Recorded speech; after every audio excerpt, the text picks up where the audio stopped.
질문. 어떤 자는 말하기를 관찰자를 관찰하는 이것이 곧 참성품이다 라고 말합니다. 과연 그렇습니까? 답변.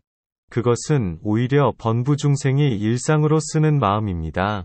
질문. 왜 그렇습니까? 답변. 먼저 관찰자가 무엇인지에 대해서 살펴보도록 하겠습니다. 무엇을 관찰자라고 할까요? 예를 들어보겠습니다. 지금 고양이를 보고 있다고 가정해 보겠습니다. 이 고양이를 보고 있는 자는 누구일까요? 여기에는 두 가지 식이 먼저 동시에 작용하고 있습니다. 첫째는 눈으로 본다는 것이고 둘째는 마음으로 고양이를 인식한다는 것입니다. 눈으로 고양이를 볼 때는 안식이 곧 관찰자가 됩니다. 그러나 고양이라고 인식할 때는 의식이 곧 관찰자가 됩니다. 따라서 저 고양이를 고양이라고 인식한다는 것은 안식과 의식의 화합으로 이루어지는 것입니다. 이때의 관찰자는 눈이라는 감각기관의 협조를 얻는 의식이 곧 관찰자가 되는 것입니다. 일반적으로 이 관찰자라는 것은 언제나 관찰되어지는 대상과 함께합니다. 대상이 있다면 관찰자가 있는 것이고 관찰자가 있다면 대상이 있는 것입니다. 대상이란 반드시 관찰자가 있어야만 관찰될 수 있기 때문입니다. 그렇다면 이제 여기에 대해 세 가지 질문을 해보겠습니다. 첫 번째, 이 관찰자가 관찰하고 있다는 사실을 누가 알까요? 내가 고양이를 보고 있다는 사실 자체를 누가 인식할까요? 고양이를 보고 있는 관찰자일까요? 아니면 고양이를 보고 있는 관찰자를 관찰하는 자일까요? 두 번째, 지금 고양이를 보면서 이 고양이는 검은 고양이다 라고 분별하는 자는 누구일까요? 고양이를 관찰하는 자일까요? 고양이를 관찰하는 자를 관찰하는 자일까요? 세 번째, 어떤 사람이 좀 전에 자신이 고양이를 본 것을 지금 마음속으로 고양이의 이미지와 고양이를 보고 있는 자신의 이미지를 떠올리고서 다시 이 두 가지 이미지를 바라본다고 할 때, 이 바라보는 자는 누구일까요? 이 자가 바로 관찰자를 관찰하는 자일까요? 아니면 그저 관찰자일까요? 이것은 참성품을 찾아가는데 자신에게 물어야 할 매우 중요한 질문입니다. 흔히 어떤 기억이나 상상을 떠올릴 때 이미 거기에는 떠올리는 이미지와 그것을 관찰자가 존재하게 됩니다. 이때 관찰자는 관찰자 자신을 볼 수 있을까요? 아니면 관찰자는 단지 관찰 대상만을 볼 수 있을까요? 이때 관찰자는 관찰자 자신을 볼 수 없다는 것입니다. 관찰자는 오직 관찰 대상만을 보고 인식할 수 있다는 것입니다. 따라서 관찰자 자신을 인식하기 위해서는 세 번째 관찰자가 필요하게 됩니다. 여기에서 질문을 던지지 않을 수 없겠습니다. 왜 관찰자가 필요할까요? 관찰자가 필요하기 때문일 것입니다. 왜 필요할까요? 바깥의 물건을 보고 싶지만 그 누군가는 볼 수 있는 눈이 없기 때문입니다. 그러기에 그 누군가는 저 관찰자를 고용하여 바깥 상황을 살펴보고 자신에게 알려달라고 하는 것입니다. 그 누군가가 바로 관찰자 뒤에 있는 눈먼 자인 것입니다. 그리고 이 눈먼 자가 바로 관찰자를 초월한 자인 것입니다. 이것은 마치 가게 주인이 점원을 고용하여 가게를 관리하게 하는 것과 같다고 하겠습니다. 주인 자신의 눈과 손이 아닌 점원의 눈과 손을 빌려서 일을 보는 것입니다. 저 가게 주인을 유식론에서는 자증분이라고 부릅니다. 자증분이란 곧 관찰자 자체를 증명하는 자라는 의미에서 붙여진 유식론의 용어입니다. 그리고 중요한 것은 여기에서 점원은 가게 주인의 마음을 알지 못합니다. 그가 아는 것은 오직 가게에 진열된 물건들 뿐인 것입니다.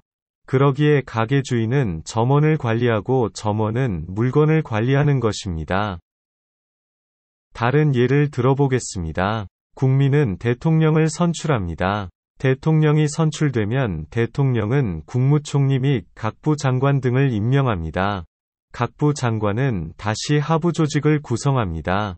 그렇다면 결국 이러한 행정 조직은 왜 존재할까요?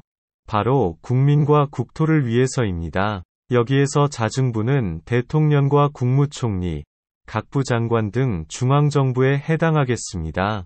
견부는 각 지방행정기관에 해당하고, 견분이 맡아서 관리하는 상부는 지방행정의 관리 대상이 되는 모든 것으로 곧 국토와 국민, 그리고 전통과 문화, 경제 등에 해당하겠습니다.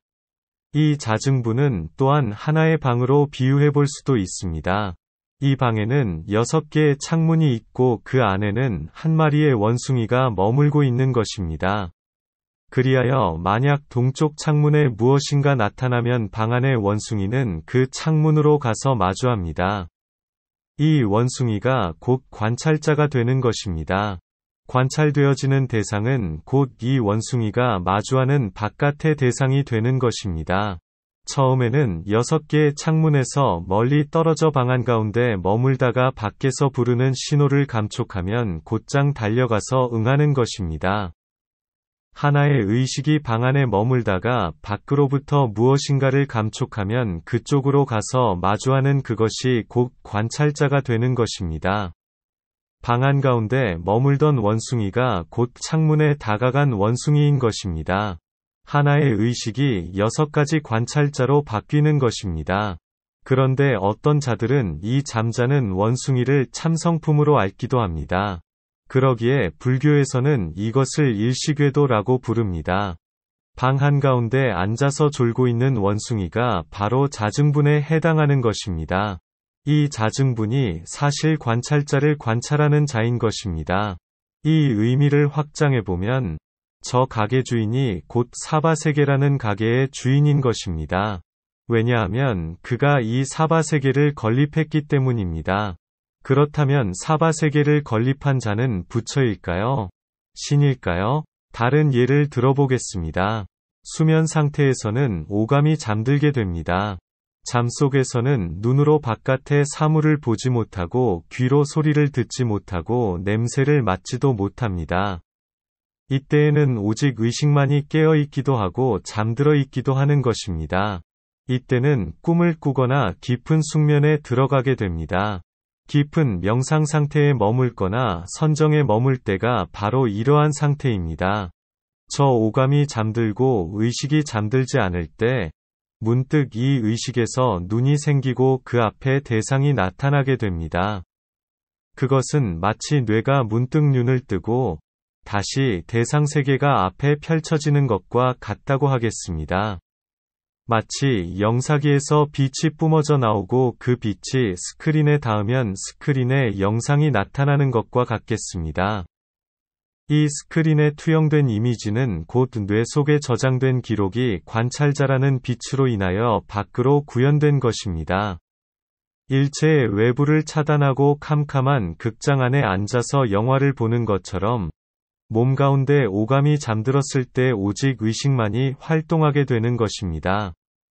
예컨대 꿈이나 유체 이탈, 자각몽, 최면 상태, 명상 속의 이미지, 비전 등은 모두 여기에 속하는 것입니다.